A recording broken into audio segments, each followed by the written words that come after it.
শুনুন, ব্যাপারটা হচ্ছে আমাদের প্রার্থী অজিত হঠাৎ করে পৌঁছে গেছে আমাদের এলাকায়।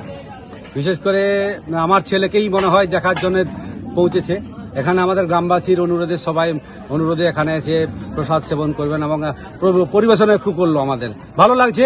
আমার নিজের প্রার্থী খুব ভালো, মানে আগামী দিনে যেমন মানুষের সঙ্গে জনসংযোগটা এইভাবে করে, আমরা চাইবো তো এটাই, মানুষের সঙ্গে থাকার জন্য। আমাদের মাননীয় মুখ্যমন্ত্রী বলেন মানুষের সাথে মানুষের কাছে থাকতে হবে। আর অজিত এসে হঠাৎ করেই এসেছে। আমাদের গ্রামবাসী সব আমাদের কমিটিবৃন্দ ডেকেছিল। আমার নিজের গ্রাম এটা, আমি নিশ্চয়ই ডাকিনি, আমার কমিটি ডেকেছে। তাদের ডাকে সাড়া দিয়ে অজিত এখানে এসেছে। আমরা গ্রামবাসীর পক্ষ থেকে, বিশেষ করে আমি ব্লক সভাপতি নয়, এখানে কিন্তু দেখতেই পাচ্ছেন আমি পরিবেশন করছি, আমি সব কিছুই করছি, কিন্তু আমি গ্রামবাসী হিসাবে আমি কৃতজ্ঞ অজিতের কাছে। তিনি আমাদের জেলার সহসভাপতি, আমাদের জেলা সহসভাপতি আছেন এবং কাউন্সিলর আছেন। তিনি যে আমাদের এখানে এসেছেন, প্রার্থী তো পরের কথা, অজিতের সাথে বহুদিনের পরিচয়। অজিত যে এসেছে আমাদের গ্রামে, আগামী দিনে আরো চাইবো অজিতের মুখ থেকে শুনুন আমাদের এলাকার জন্য তিনি কি করতে পারবেন। এটা তার ব্যাপার। নিশ্চয়ই জেতার পরে অজিত কি করবে সেটা অজিতের ব্যাপার। হাতে পরিবেশন করছেন। দেখুন, আমরা জানি যে জীবে প্রেম করে যেই জন সেই হচ্ছে ঈশ্বর। তো সেই জায়গা থেকে আজকে হাজার হাজার মানুষ এখানে আমাদের মহাভোগ সেবন করছে সবাই।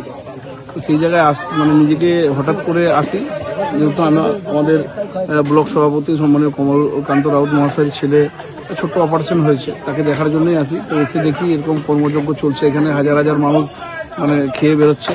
তো কমিটির অনুরোধে আমি থাকি এবং দেখে নিজেও পরিবেশন করলাম। সবাই বলল খুবই ভালো লাগছে, এত মানুষের যে সেবার সুযোগ পেলাম। ধন্যবাদ জানাই আমাদের এই কমিটির সমস্ত সদস্যদের, এবং আমি এভাবেই মানুষের কাজ করতে চাই। এবং আজকে শুধু নয়, এই গ্রামে আমি আরও আসবো, সবসময় থাকবো এই ব্লকের পাশে, আমাদের সমস্ত অঞ্চলবাসীর পাশে, গোপীবাসীর পাশে থেকে। মানুষের সেবাই হচ্ছে আমাদের, যারা আমরা রাজনীতি করি, আমাদের মূল কাজই হচ্ছে মানুষের সেবা করা। তো সেই জায়গায় তৃণমূল কংগ্রেস প্রত্যেকটা মুহূর্ত মানুষের সেবা করে সবসময়। আমি বিভিন্ন জায়গায় বলে থাকি যে তৃণমূল কংগ্রেস এমন একটি দল যে মানুষের সুখে আনন্দে না থাকতে পারলেও মানুষের বিপদে এবং দুঃখের দিনে কিন্তু থাকে। শুনুন দাদা, শুনুন।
আপনি কি জটিল কিছু সমস্যায় ভুগছেন, সমাধান পেতে চান?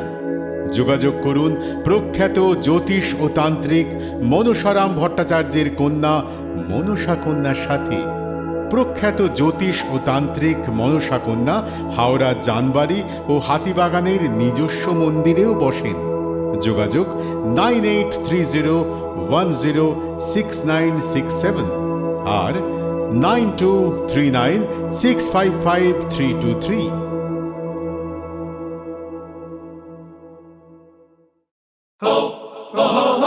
পুজো মানে জমকালো লাইন, Dropbox লোফালুফি আইন, পেপারের ক্যাটালগ বাঙালির ইমোশনে মাখা এ ভরসা কি উপায় জার্নি পায়ে পায় পৌঁছে দেবে ঠিক ডেস্টিনেশন বিশ্বমান শ্রীলেদার্স খাঁটি দাম শ্রীলেদার্স শ্রী লেদার্স হাওড়া ময়দান।